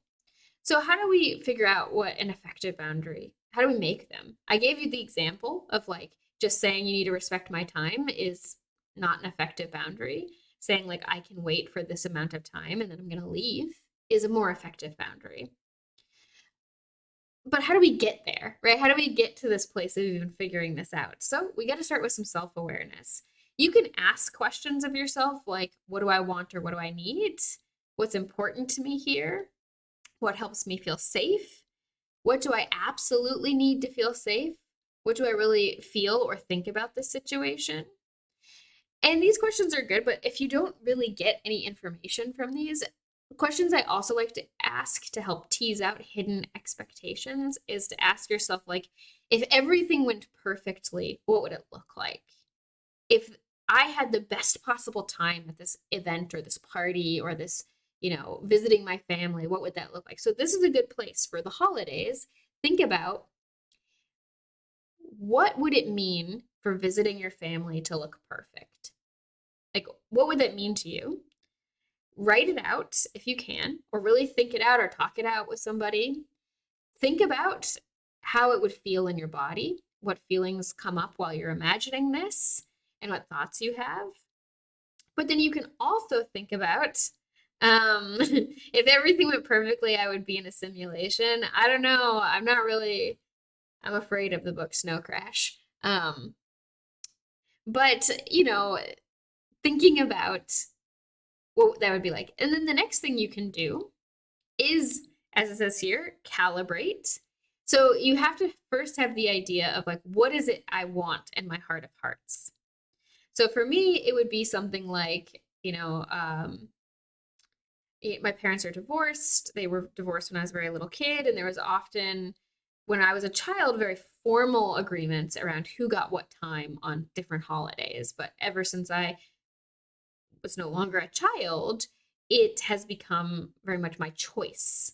And it can be stressful to sort of decide who do I spend Christmas with or who do I spend whatever holiday with. And I don't want to disappoint either parent. I don't want to let either buddy down. So imagining what would be perfect would be we all hang out together or they decide they go to a rule and they're willing to like shuttle me around so I don't have to think about it. The logistics are so stressful. But the thing is that neither of those things are going to happen. But what that tells me by imagining this is I need two things. I need logistic stress to be reduced because my parents can have big expectations of me, but especially someone who doesn't live in the United States, I don't have a car. I don't have modes of transport in the United States. I don't have as much agency because of that. I'm more dependent on these other infrastructure. And I would need people to be able to help me with that. And so I need my parents to be down to actually help me with the logistics, not just like have the expectation that I'm somehow going to get to them. The other thing that I would need there is to set some boundaries around the ways in which we're going to negotiate this. I don't want to feel guilted. I got enough of that when I was a child. I want to like move past that in my life. And one of the things that will facilitate me moving past that is for it to not be constantly brought up for me. So those are the things that I can understand that I need through my imagination of what a perfect Christmas would look like. So I imagine what is the ideal scenario, and then I look at what is this ideal scenario telling me I need that is not something I actually have right now. So then we have to think about how realistic is this? What can I actually get? Okay, it's not realistic for me to just expect my parents to like prearrange everything for me. I'm not a child anymore. They're going to expect that I take some responsibility there. Very reasonable. What this does mean, though, is I need to talk with them about it. I can't just wait until the last minute because I'm stressed and don't want to think about it, because that's just going to make them stressed too. So this also brings us to these questions. Boundaries need to be calibrated to the person we're interacting with in a given situation, in a given moment. So we can think of them existing on a spectrum: permeable, flexible, firm, absolute, that kind of thing. So we might want to think about how flexible are we going to be with these boundaries. And now boundaries, remember, they're not about what we expect other people to do. They're about what situations we are willing to be involved in. And so if it gets to a point where, how much flexibility do I need in my parents assisting with, say, the logistics of me coming to visit them, so that I don't get to the point where I feel like, you know what, I just shouldn't even come at all. What is that negotiation going to look like? And then I need to think about, how much am I willing to actually negotiate this boundary? And how concerned am I about the other person's wants and needs, right? Like, I want my parents to also enjoy Christmas. I want them to be happy to see me. I don't want it to be a big stress for them either. So we're going to need to balance this out, right? So where am I going to be willing to set aside what I want in order to maintain the relationship, right? And how clearly do I need to state this boundary so I will be heard? This is also a big one, because this is one of the places where, especially setting boundaries with parents and family members, we can go really wrong. Not wrong, I take that back. Where we can be less effective, where we get used to, a lot of us are used to, as children, being encouraged to imply the things that we would like and hoping that our caregivers understand and then give them to us. It's a very, very like top-down connection. And it makes it really hard for us to be heard. And if we had parents who were struggling or had a lot of things going on in their life or a lot of really strong emotions, sometimes we wouldn't be heard in these situations. So we have to think about, like, what will it take for our parents to not only hear us, but also really understand. So there are boundaries I set with my family members that they didn't really understand. Like, they heard me, but it didn't really get it. And I've had boundaries that I've set with people where I've said to them, like, this boundary is so absolute that if you ever cross it again, I will no longer talk to you. I only have a couple of those. They're pretty, like, serious, extreme things where I'm just like, yeah, this kind of thing, I don't want it ever to be brought up, or I don't want this kind of comment to ever be made to me again about this sort of thing. That I had to be that forthcoming. I had to be that direct in what I was saying, because no matter how many times I said beforehand, I really don't like talking about this. I don't want to talk about these things. This thing you're saying is untrue or is unfair or that's victim blaming. It wasn't enough. They didn't really hear me. So I needed to reformulate how I was communicating it. And I needed to know which of my boundaries were so important to me that they actually reached that level. For me, it was things that had to do with trauma, where I would not tolerate certain types of victim blaming for certain traumas that I experienced. And I had to say to people that I care about, who I do, for the most part, want to focus on prioritizing maintaining the relationship, this is one of the few places where I will always prioritize my self-respect. I've talked with you about this enough. If you cross this boundary again, I will never talk to you again. That was enough. I only had to set that one time. Obviously, because I still talk to those people. But you may have boundaries that need to be set that clearly. And you also need to ask yourself, like, are you ready to set that boundary? And are you ready to uphold the consequences of crossing it? Do you feel like good about that? Because that's also important. Like, your boundaries should also be things that feel consensual to you inside, right? So if we just say to our parents things like, oh, don't you know I hate it when you do this, or oh my goodness, also, Paladin Hulk, this is really important. you wrote, as an autistic person, I need people to be super clear. Yeah. I mean, all of these sort of like unspoken rules, it's a lot. Even within neurotypicals, because a lot of the time people are just not paying that much attention to each other, and they're kind of like too focused on what's going on in their own heads and their own lives to really slow down and be like, yes, I know what this other person is saying to me. Um, so yeah, setting some boundaries here will be very helpful. I have I've never done a study of it, but I actually have a sneaking suspicion that a lot of people who are sort of like consent nerds are more likely than not to be neurodivergent. Because I think for a lot of us, unspoken social norms are so stressful, and we both simultaneously get our consent violated a lot more than I think neurotypical people do, because we just don't necessarily know what is and isn't normal to do. But we might also accidentally violate a lot of people's consent because we just don't understand what is and isn't normal, because no one told us, and there's no rule that we can find about it.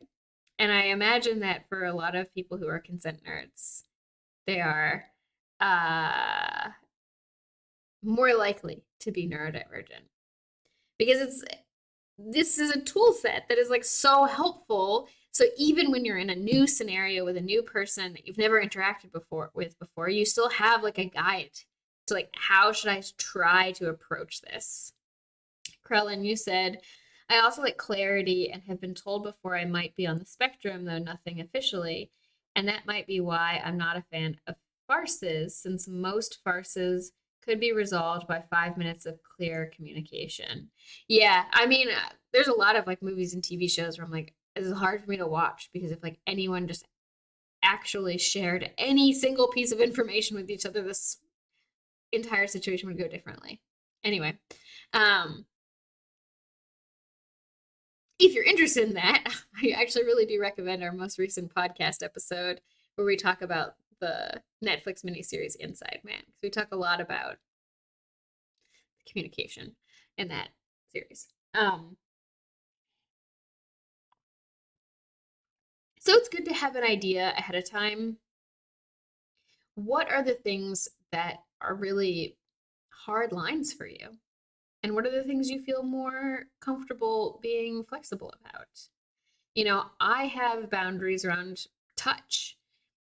I like hugs, I like cuddling, but I'm also a lot like a cat, where like I have to be in the mood for it to really want it. It's not like a big problem for me if someone comes up and gives me a hug, for the most part.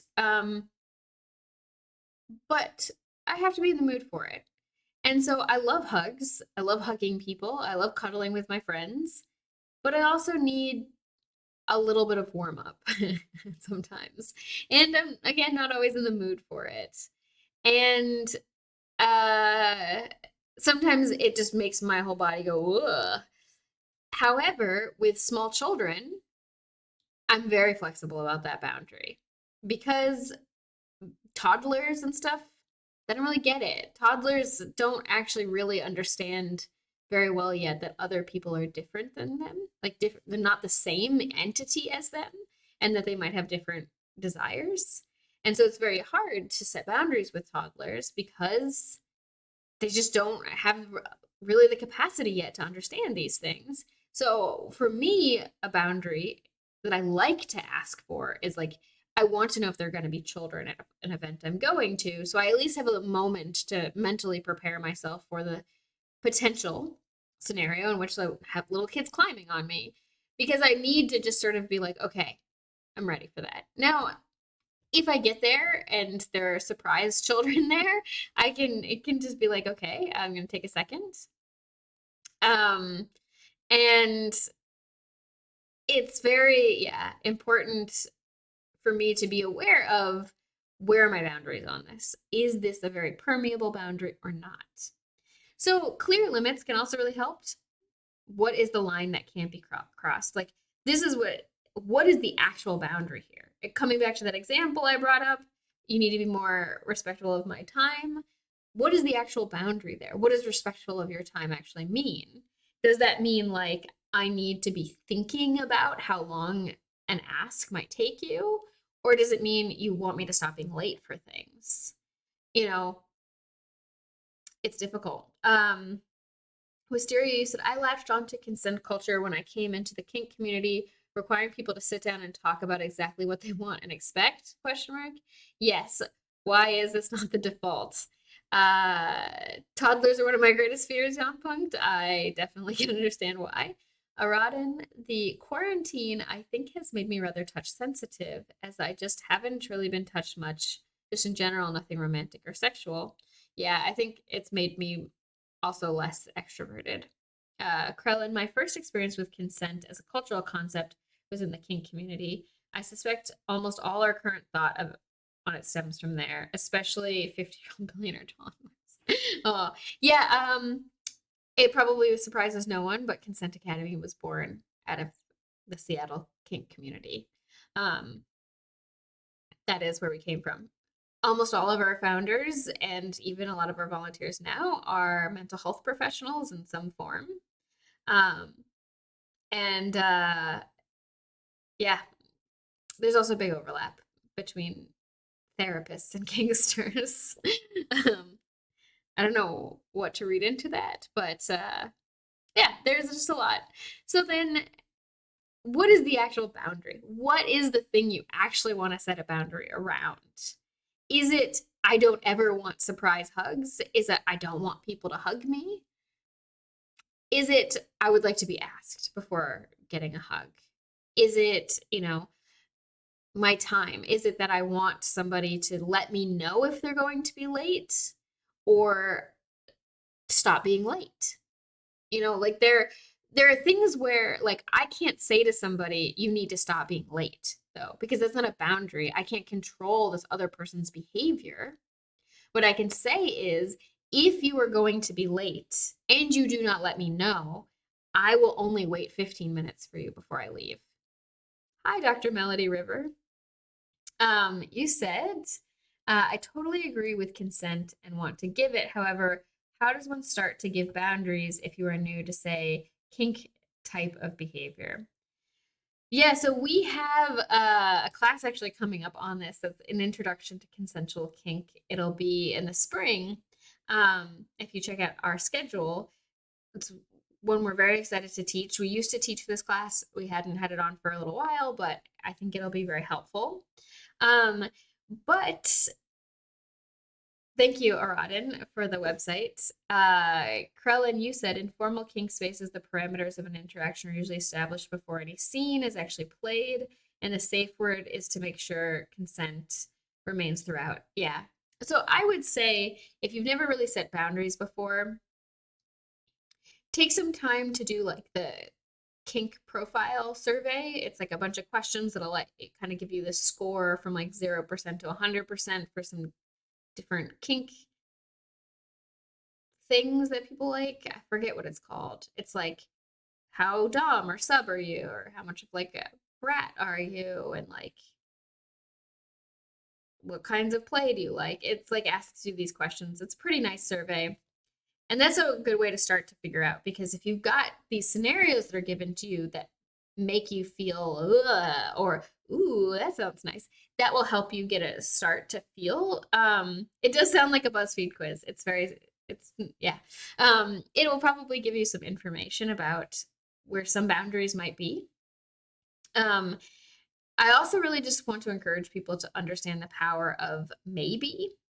And you can say to somebody, I don't know if I'm going to like this or not. And if it's a Dom, a good Dom should take that very seriously and be very slow with you. I have taught intro to flogging classes before. And this is always one of those things that when it's new people who've like never been flogged before and they're like, oh, like I'm so excited, do your worst. No, I do not. I spend some time doing things like having them be in the position they want to be in, and I will flog my own arm so that they can get used to just hearing that sound while being in that position. And like I check in, like, does this feel okay? And then I'll give them like a gentle touch with the flogger so that they can get used to just feeling it on their skin. And then as far as like intensity, I really take it step by step. But that is um my approach to doming is like I just really want people to have a good time.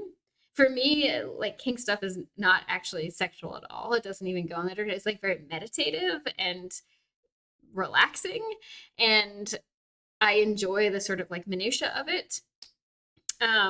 I did start to explore it as a sort of therapy when I was in my late teens, early 20s, because I was like, oh, this might help me sort of feel safer setting boundaries and like feel more empowered. And it did. It was actually really good.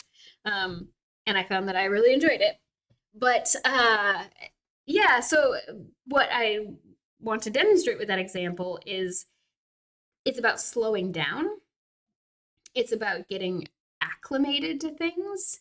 It's about asking people to take things slow.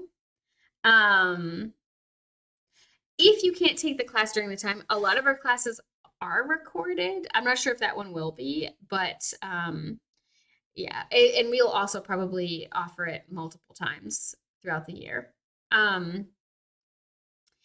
So even if you can't come to the class live, if it is recorded, you can get the recording. Okay, so then slowing down, taking your time with things, um, asking for the people you're interacting with in a scene to take things slow, to check in with you is one of the ways I would do it. Just basically be honest with people and say like, hey, I'm really new to this. This is a place where there is a lot of consent risk because one aspect of information is also experience. And if you have someone who has very little experience interacting with someone who has a lot more experience, there's a lot of consent risk. But two very inexperienced people interacting with each other also has a lot of consent risk because people don't necessarily know how to do these things well. But with the one where there's a big difference between the levels of experience, there's a ton of responsibility on the person with more experience to be mindful of the fact that the things they may be asking for consent for, the person who has less experience doesn't have enough context to really understand what it is they're being asked. So yeah, slowing down, just letting people know you don't have much experience, talking through it with them. You can start with I statements and you can start by talking about feelings if those are helpful for you. Like saying, I am having this experience. I feel this way. I think this. I don't know this. Really focused on that. And then also really talk about, yeah, I feel very nervous. This is my first time, or I'm very new to this. Even just letting people know, like, I can have difficulty setting boundaries. I really also encourage bringing a buddy to these situations for your first few times, like somebody who you feel really safe with, and they can be like your wing person to get through that until you get sort of a sense of your bearings. But yeah, slowing down is the number one advice. So coming back to the idea of like the holidays, um, having an idea of like really clear limits. And this also can be having a plan for what are you going to do when you come across a new boundary that you didn't know you had. One of the things I recommend is slowing down for pretty much always. You know, you want to slow down, process what's happened, get information if you need it, and then act rather than just react to things as much as possible. We tend to behave more consensually and more effectively when we slow things down. So then continuing, this can be a situation where you also want to have an idea of what are consequences. Before you go to visit family for the holidays, do you think that this is a situation where you want to set boundaries where you might leave the holiday celebration? Is that a consequence you want to have as part of your boundaries? Is that something you would be willing to hold yourself to as well? Because if you say to somebody, hey, if you do this thing, I'm going to leave, and they do it and you don't leave, that one is probably demoralizing to you, but also is confusing in communication for your boundaries and will give that other person contradictory information. Is this a real boundary? It's also more likely to make the person feel that that boundary was a manipulation because they're like, so you made an empty threat to leave and you're not actually leaving. What does this mean? Aradin, you said that sounds like something that could be great, but could also go horribly wrong as well. Kink therapy, as does heightened the risk with not great therapists. Oh, yeah, absolutely. I mean, I was doing it as just like self therapy. But I do think, yeah, there are a lot of risks. There are a lot of risks involved with that.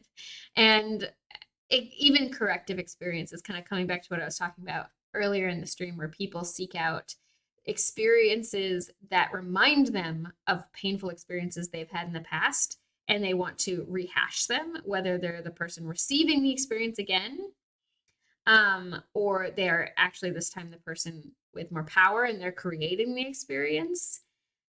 People can often seek to have the same experiences that hurt them in the past and hope for a different resolution this time as a way to kind of heal.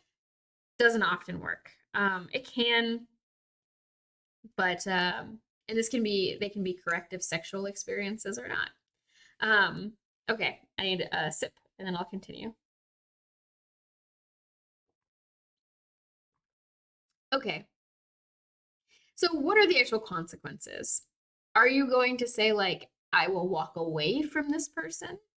And these can be things that are internally held too. Like, if you can't say to your mom, hey, if you start to make these kinds of comments about like how I'm raising my children or whatever, I'm not going to accept it.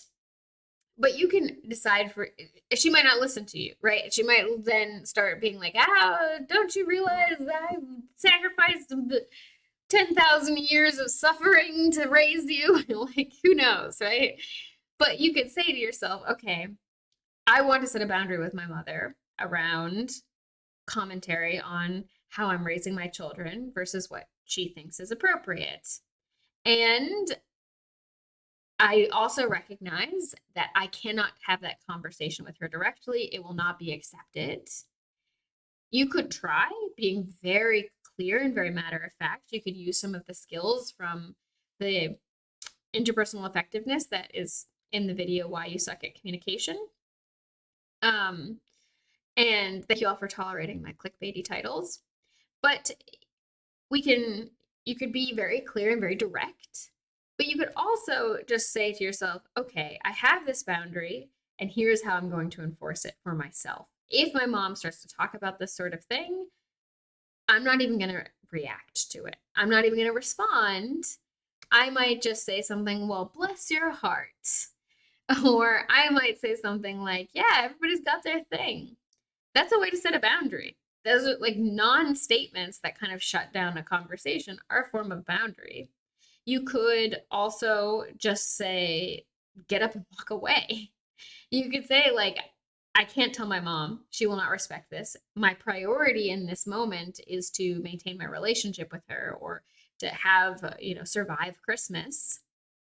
And I still want to hold this boundary. So if she starts to talk about these sorts of things that make me uncomfortable, I will hold this boundary for myself by simply getting up and walking away. Okay. Figure out what are the consequences you are willing to bring into the situation that you feel confident that you will actually be able to hold yourself to. Where is the line where you're going to want to leave or not come at all, right? Is there a moment where you might decide, you know what, actually, it's not worth my time to even try to go there. It's going to be too much of a nightmare. And then practice. Practice, practice, practice. Always practice any of these skills in low stakes situations. Practice things while they're easier as much as you can, rather than waiting until they get hard to try to do it for the first time. Okay. So then it's, as it says here, enforcing and holding boundaries, it's its own skill, right? Like, this is ingredients of effective boundaries, figuring out what my boundaries even are. Enforcing and holding boundaries is also skill. Like, this is why it can be so hard for so many of us to be effective at boundaries, is because there's a lot of skills involved, right? Being self-aware, understanding your limits, being willing to know what my boundary actually is, what are the consequences, getting the opportunity to practice it, but then also knowing how to enforce and hold boundaries. If someone's coming up against it, how do you maintain that? It can be tough if you're someone who has any people pleasing tendencies either.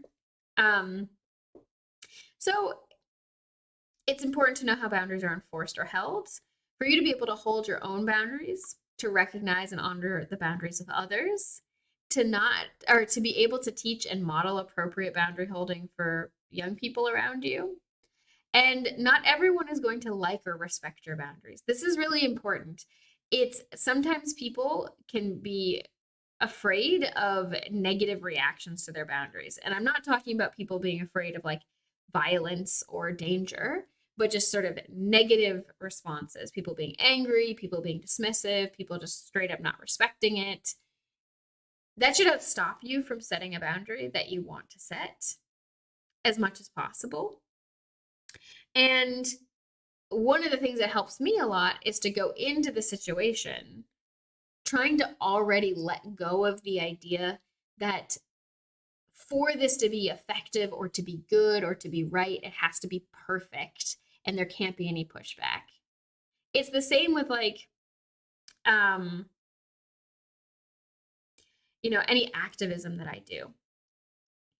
I know that I make a post on a website about, a class that we're going to teach, or I share some sort of resource or article, there will inevitably be some group of people that will argue with anything. That will, we had a class for our consent and leadership series called Beyond the Ban, Options for Accountability. And on one of the websites where we posted about it, we had all these people trying to say, like, we cared more about perpetrators and survivors, that we're just like apologists for all this other stuff, as though we don't have classes on a million other things, including like supporting survivors of sexual trauma, and as though that's the only thing we're talking about, right? There are like thousands of reasons why people can get banned from a community that have nothing to do with violence, right? Like, people get banned for being annoying or being weird or being neurodivergent or just, you know, smelly or whatever. Like, people get banned for all kinds of stuff. But for me to be good at this job, on some level, I have to be able to not take it personally when people have these reactions. I remember this reaction probably has to do with conversations that they have running in their minds that I am not involved in. And they're having a reaction because of that. And it has nothing to do with me. And if I escalate it and argue with them, I might respond, but I always try to be respectful and gentle and give people the benefit of the doubt. And sometimes I set boundaries with people, but for the most part, I just respond very gently. It's even in chat here. Sometimes people come in and say things where I'm like, I don't like this thing the person is saying, but I don't go and just say like you're terrible. I mean, there would be lines. There would be lines if someone came in and said certain types of things, or if they started spamming a bunch of slurs that somehow my moderated list didn't catch, I would want to just kick them out. But if it's not that kind of thing,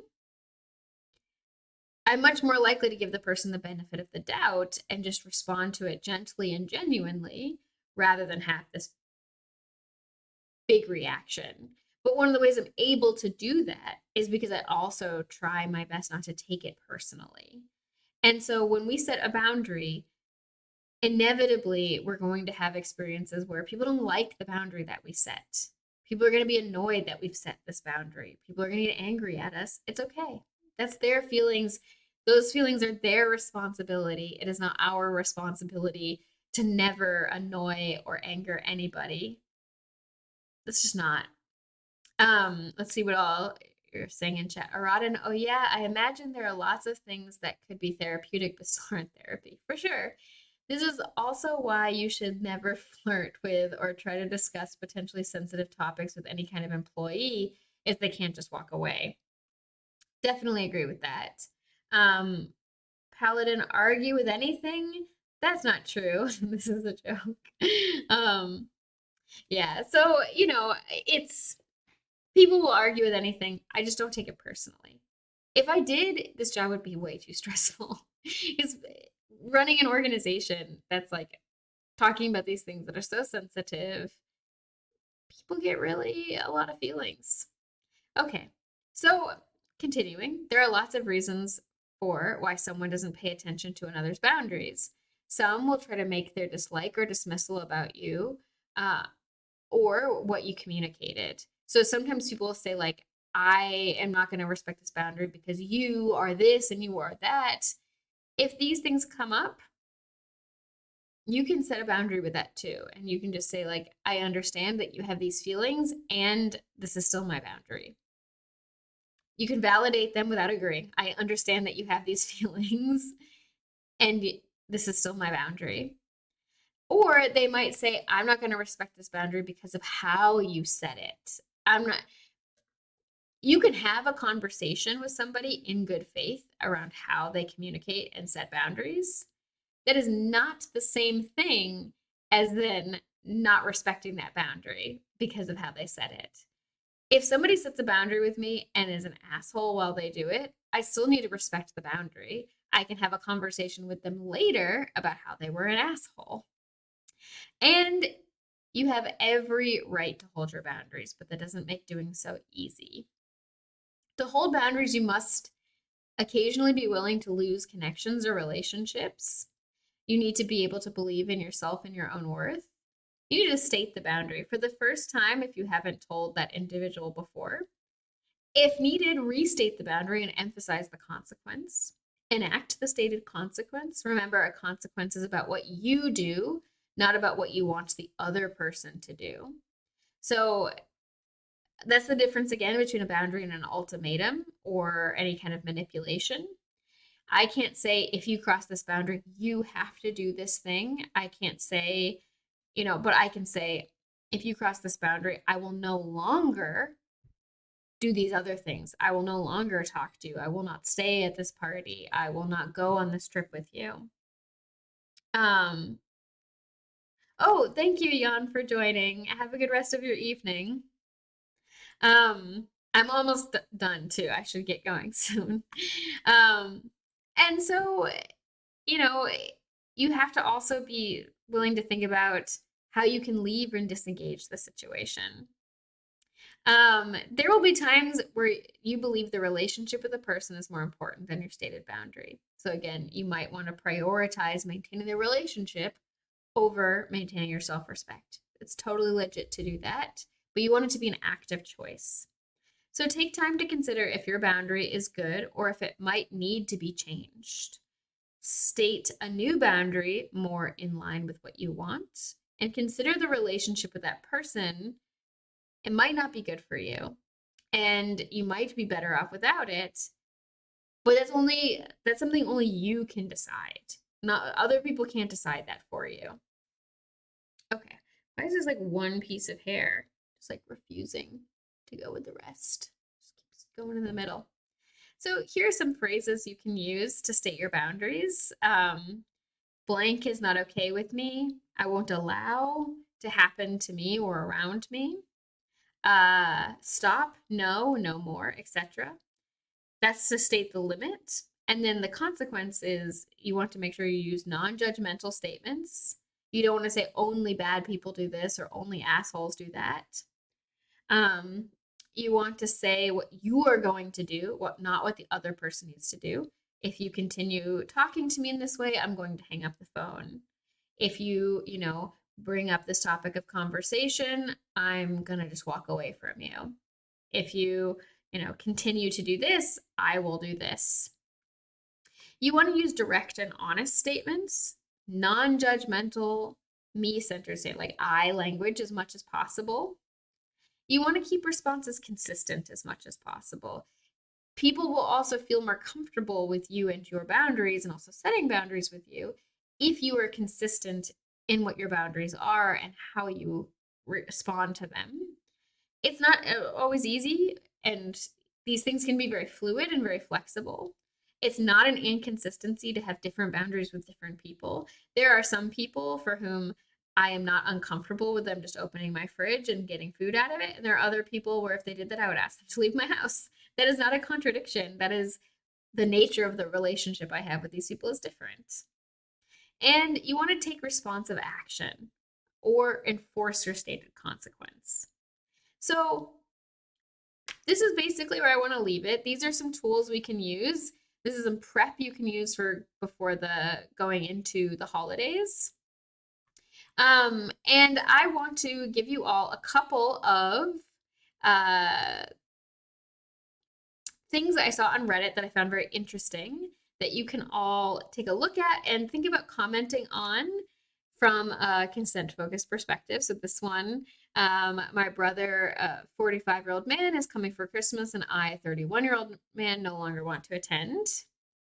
Am I the asshole for telling my parents we're not spending Christmas together again? There are two that are actually really focused on boundaries that I think were interesting. Am I the asshole for getting my stepsister and her family banned from Christmas? A lot of the time with these, am I the asshole? It's that question and like how is consent involved in the situation are such different questions. It's very funny. Husband won't tell me what he wants for Christmas. And two more, and then I'll be done with this. Boundaries and honesty. So this one is, I think, very interesting. It has to do with communication between exes and not being forthcoming about that and a stated boundary. But yeah. And then the last one is my boyfriend blocked me on Instagram for stalking him. Yeah, I think these are all very interesting topics to look at, to think about some scenarios for how is consent involved in this situation? What are boundaries like here? And feel free to join the chat on it. So we also talked about this book, Surviving the Future, a little bit. I do still just want to promote it. David Fleming's book is really amazing. David Fleming is no longer with us. Sean Chamberlain has sort of taken up the torch to continue to talk about these things. Oh, I am responsible for that, Carolyn. Well, yeah, I mean, I got the Reddit rewind and we were in like the top 2% of Redditors this year in terms of like karma earned. And we were also in like the top 2% of Twitch people, I think. Oh, the second Reddit post was deleted. Oh, that's too bad. Okay, well, they were all interesting. And I do just want to give one last plug for our Patreon and our upcoming classes. A lot of our content in the next year, I'll open up our, what's the word I'm looking for? Schedule. Thank you, brain.